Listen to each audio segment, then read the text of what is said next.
Okay, we got a 2008 Mazda Tribute here. We're going to be replacing this fuel pressure sensor, and this is the part number. This is a standard motor. These are kind of pricey for a sensor. It was about $45 for the part.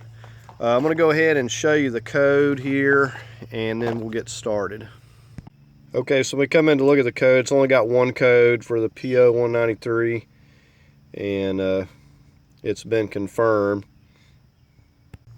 Okay, and if you've been following my videos, you recognize this Tribute from the past, and I have not looked at this in a while. We replaced the timing cover, the valve covers, we did the oil pan, did a whole lot of stuff to it. So we're going to take a look and see how it's doing since we did all that work.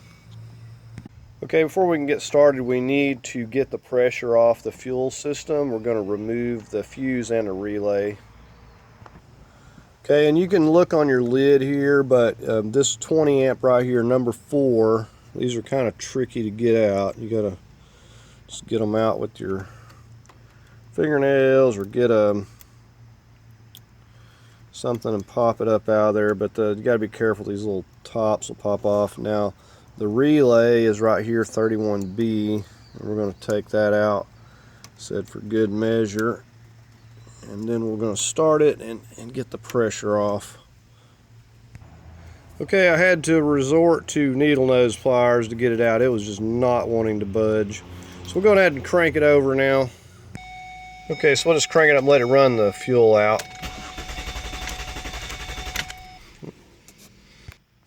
Okay, so it didn't even crank at all, so there must not have been any pressure there.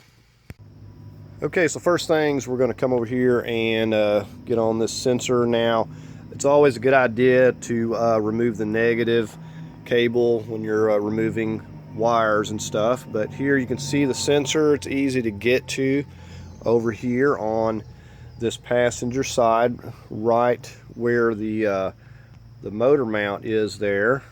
So that's the sensor we're looking at in question. It's very easy to get to. Okay, so we're the first thing, we're just going to get on this connector. Just push down right there and pull that back off. Okay, now this part back here behind it will just, you should be able to twist it off without too much difficulty. Okay, then you're going to need an 8mm to get on these little bolts. These will not be very tight, and don't put them back very tight either. This is like a small bolt that you would want to tighten in inch-pounds. Just use a little 1/4 inch ratchet. So we've got them loose. We'll go ahead and finish removing these bolts. Okay, so regardless, before you pull this out, make sure that you do have safety glasses on and take precautions. There's our little bolts. Okay, and I'm going to put a rag around this as I'm coming out of here. I'm not really quite sure why it wouldn't crank, but it should have, because it did have a little bit of fuel left there. But you just want to be cautious, so there's the old part. It's really weird. Okay, so we got the new part here, and I'm just going to go ahead and pop it right down into place there. It should seat nice and snug. I'll just get our little 8mm and try not to drop them. Okay, now this little bolt flew plumb to the driver's side over there after hitting that plastic flap under there, so never underestimate dropping bolts. They'll take off on you, so definitely best not to drop them. Alright, so I'm just going to go ahead and just snug this up with my little 1/4 inch ratchet here. Said these don't have to be very tight.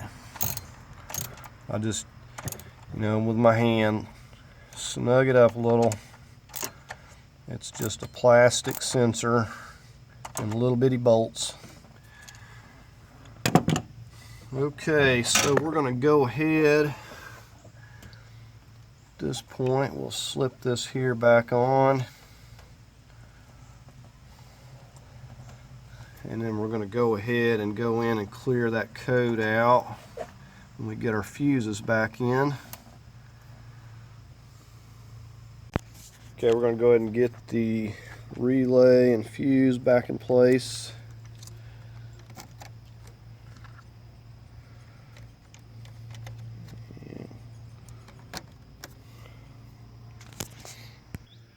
Okay, so I'm just going to go ahead and erase the code, and we're just going to see if it's going to make sure that it doesn't come back. Okay, and before I take this down the road, as promised, I wanted to show you a view of the engine.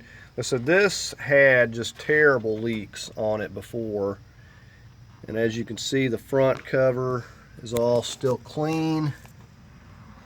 You can get over here and look. On this side, it's all clean. We done everything. Crank seals. We done the timing cover, valve covers, every gasket that we could replace. And we'll get it on ramps here. We'll take a look underneath and make sure that we don't have anything dripping down. Okay, so let's go underneath and look. Now, I'm not a big fan of these plastic pieces under here because they like to hide stuff. But it has been a good bit. I know it was way back in the winter when we tackled this. And I'm not seeing anything to speak of, like anything on the oil pan. I know we'd put a new gasket around that, and it's a little bit different from the earlier model Tributes. The gasket on these 2008s looks like we got a little bit of fluid coming from that CV axle, so that seal right there, which is odd because that should have been a brand new seal, because we put we did this transmission the same time we were fixing the leaks. But everything looks good.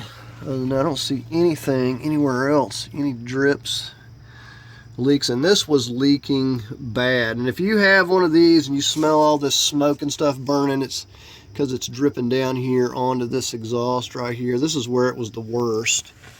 And it was coming from the oil pan. It was mainly coming from the timing cover, it looked like, up there. And you can see the wires are still greasy. We didn't clean those, but everything else is completely grease free and clean. So I would say that fixed the drips on this. Okay, so that's gonna conclude this video on replacing this fuel pressure sensor. Hopefully that's gonna fix the problem. It was coming on and coming off and coming on and coming off. So that usually 99% of the time, replacing that sensor will take care of that. So anyways, I hope you found the video helpful. If you did, please give it a thumbs up. As always, I invite you to subscribe, and thank you for watching.